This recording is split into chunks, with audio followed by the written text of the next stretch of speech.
ایک ایسا لیڈر جس نے خلافت عثمانیہ کی بنیاد رکھ کر دنیا میں امت مسلمہ کا پرچم لہرایا۔ ایک ایسا لیڈر جس نے تمام چھوٹے بڑے مسلم قبیلوں کو اکٹھا کر کے دنیا کی سب سے بڑی خلافت بنائی۔ وہ لیڈر جس کی رکھی ہوئی سلطنت کی بنیاد 800 سالوں تک کوئی ہلا بھی نہ سکا۔ وہ غازی جس نے اپنے وقت کی دنیا کی تمام سپر پاورز کو گھٹنوں پہ لا کھڑا کیا۔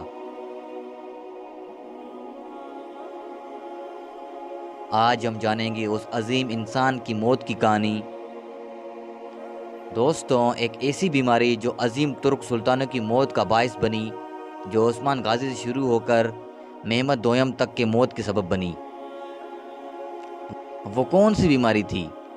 عثمان غازی کی آخری خواہش کون سی تھی جس نے سن کر وہ سکون سے اس دنیا سے رحلت فرما گئے؟ تو چلیے شروع کرتے ہیں اپنی آج کی ویڈیو۔ دوستوں، صدیوں پر محیط مسلمانوں کی عروج زوال کی زبردست داستان دنیا کی عظیم و ترین سلطنتوں میں سے ایک سلطنت عثمانیہ ہے، جس کی بنیاد عظیم ترک مجاہد ارطغرل غازی کے بیٹے عثمان غازی نے 13ویں صدی میں رکھی تھی۔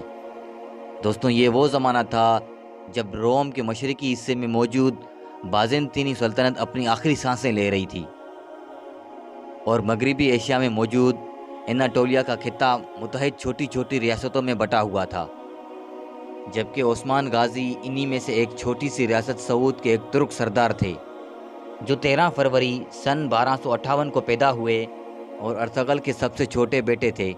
ان کی ولادت سعود شہر میں ہوئی اور انہوں نے کم عمری میں ہی گھوڑے سواری اور تیر اندازی اور شکار میں مہارت حاصل کی تھی۔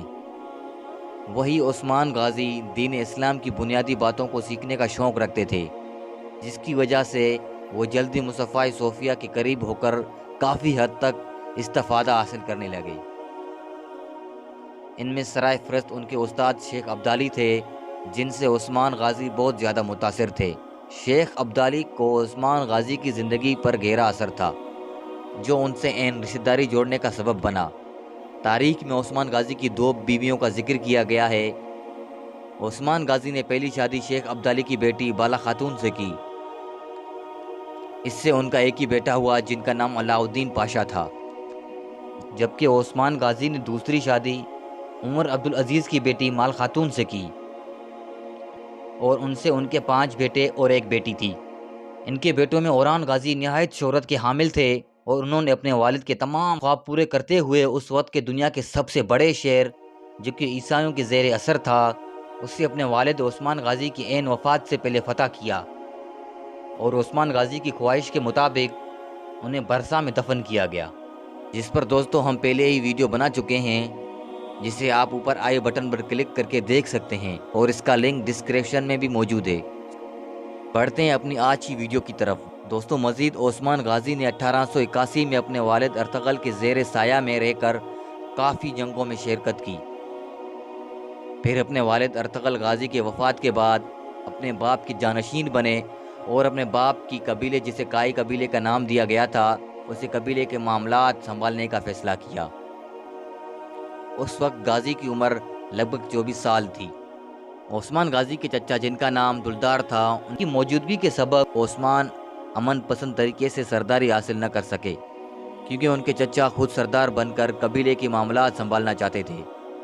دوستوں، یہی وہ وقت تھا جب عثمان غازی کی قتل کی سازشیں شروع ہوئی، جبکہ دوسری طرف جنگجو اور دیگر شاہ سوار عثمان غازی کی حمایت میں کھڑے تھے، جس کی وجہ سے بہت سے دیگر معاملات میں اختلافات کی بنیاد پر دونوں فریقین میں جنگ چھڑ گئی، اور بالآخر ان کا چچا دلدار مارا گیا، اور عثمان غازی اس معرکے میں کامیاب ہو گئے اور اپنے عہد کا باقاعدگی سے آغاز کیا۔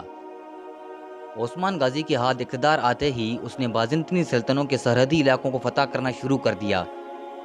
بازنطینی علاقوں پہ حملہ کرنے کا سبب یہ تھا کہ وہ عثمان کے علاقے کے بالکل قریب تھے۔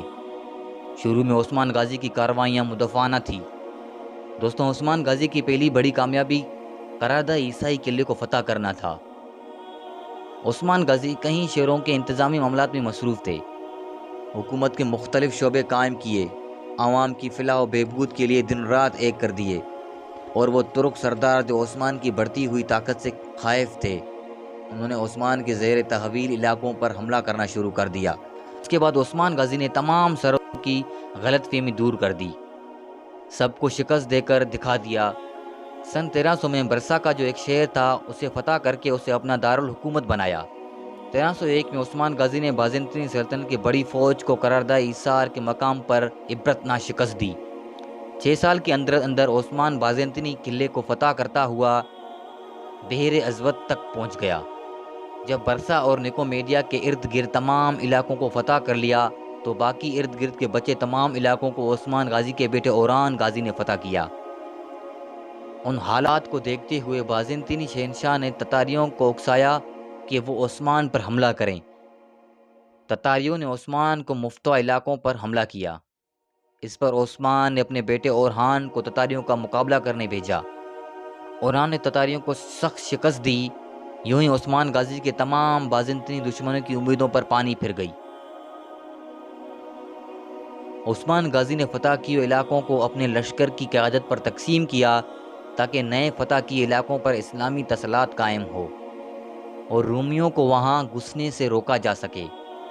اس کے بعد عثمان غازی نے بڑے الگ تلگ شہروں پر توجہ مرکوز کی۔ دوستوں، عثمان غازی نے برسا شہر کا محاصرہ کر لیا، پر تب اچانک عثمان غازی کے بیمار ہونے کی وجہ سے ان کا اس محاصرے میں رکنا مشکل ہو گیا تھا۔ چنانچہ انہوں نے محاصرے کو اپنے بیٹے اوران غازی کے مضبوط کندھوں پہ چھوڑ کر واپس لوٹ آئے۔ دوستوں، مورخین کا کہنا ہے کہ یہ عثمان غازی کا آخری محاصرہ تھا۔ دوستوں، عثمان غازی بستر مرگ پہ تھے، مگر ان کی خواہش تھی کہ وہ برسا شہر کو فتح کرے۔ چنانچہ اوران غازی نے برسا شہر کو فتح کر کے جلدی سے اپنے والد کو برسا کے فتح کی خوشخبری سنانے لوٹ آئے۔ دوستوں، عثمان غازی برسا کی فتح کا سن کر انتہائی خوش ہوئے اور اپنے بیٹے اورہان کو اپنا جانشین مقرر کر دیا۔